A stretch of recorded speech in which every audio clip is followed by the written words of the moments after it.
This Saturday in Roxbury, the Boston NAACP is holding its first Community Investment Day. This will take place near Dudley Square at Hibernian Hall from 11 a.m. to 4 p.m. To tell us about the Ujima Solidarity Project is our guest from the Boston branch, the Executive Director, Nia Evans. Thank you very much for being with us, Nia. Thank you for having me. So this is a project that has elements that we've seen in some other cities around the country. How does this work? So the Ujima project as a whole has a few different elements. One is the Community Control Capital Loan Fund that we are launching or that we are piloting on Saturday. Another is a business alliance. Another will be a workers alliance. Another will be a time banking system, and then another one is democratic voting process. So as you said, there are different cities that we can point to where we've seen each one of those pieces, including Boston, in existence. So we have a youth participatory budgeting initiative, for example, that will be a part of the community control loan fund process on Saturday. But the Ujima project is one of the first initiatives to take all of those pieces and try to join them together. And I just want to say really quickly, we are partnering in this initiative with quite a few organizations. So one of them is the Center for Economic Democracy. The second one is City Life Vita Urbana, which is a housing justice organization in the city. Cero, which is a small business that will be one of the businesses that we'll be talking about on Saturday. And so I just want to make sure that it isn't just a Boston NAACP initiative, but we are partnering with quite a few organizations and individuals in the city. Well, what you have planned in part is going to be people with business ventures asking for investment, but yes, at the same time, you call this a day of visioning in action. Yes. Tall order. What's going to be? What does that mean? So we have a full agenda. So it's from 11 to 4.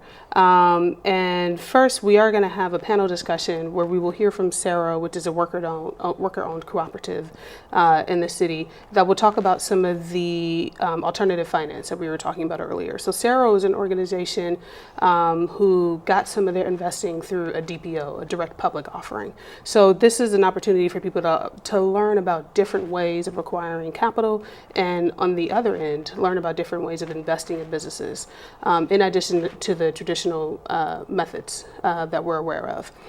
We will also have a session for business entrepreneurs or aspiring entrepreneurs, where we ask them, what support would you like to receive from us? Not necessarily for this round, because we already have our 6 businesses, but we do hope to be fully up and running next year, and we hope to be able to fund more businesses and to have more capital at our disposal. So asking some of the businesses who are existing now what type of support they need, and then also asking aspiring entrepreneurs about their dreams. So what do they hope to start? What are their dreams? So that's some of the visioning as well.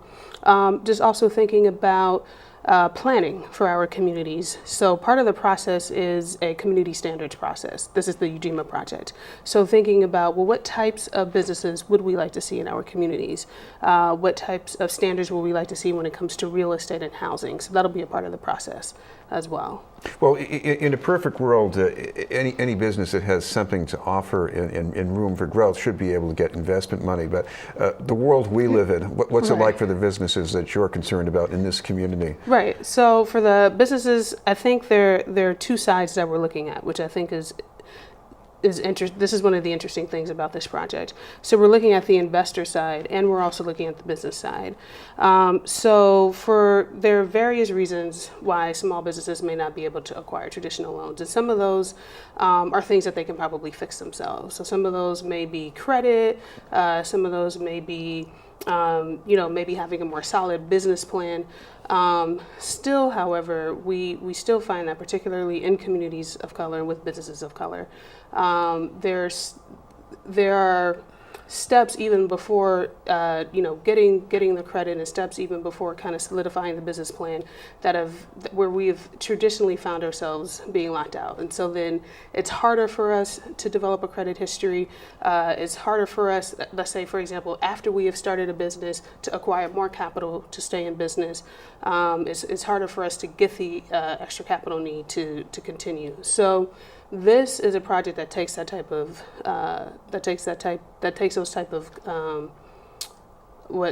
obstacles into consideration. On the investor side, The rules have changed a little bit now, but up until recently, if you wanted to be an accredited investor, you had to have $1 million in capital. So somebody like me who's interested in investing in our communities and investing in businesses, I don't have that, but I'm still interested in being an investor.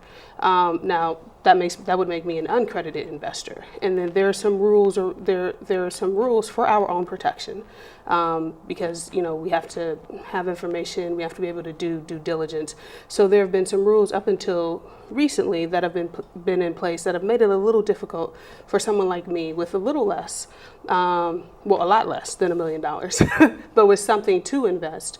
And so this also allows an opportunity for people like me to say, yeah, I'd like to play a role in helping businesses get off the ground. I'd like to play a role in helping businesses, once they get off the ground, to be able to maintain themselves and to grow. And so that's why I say we're looking at both sides here. Well, big investors get big returns on their investment, and here we're talking about maybe not big money returns, but maybe some other benefits. Right, exactly. So as I said earlier, we've already chosen some of our businesses, and we've pre-vetted, because this is a pilot, and also because there are certain types of businesses we are interested in supporting more than others. So we are interested in social enterprises. And as you stated, we can look at monetary returns, but we can also look at social returns. So we're interested in those businesses.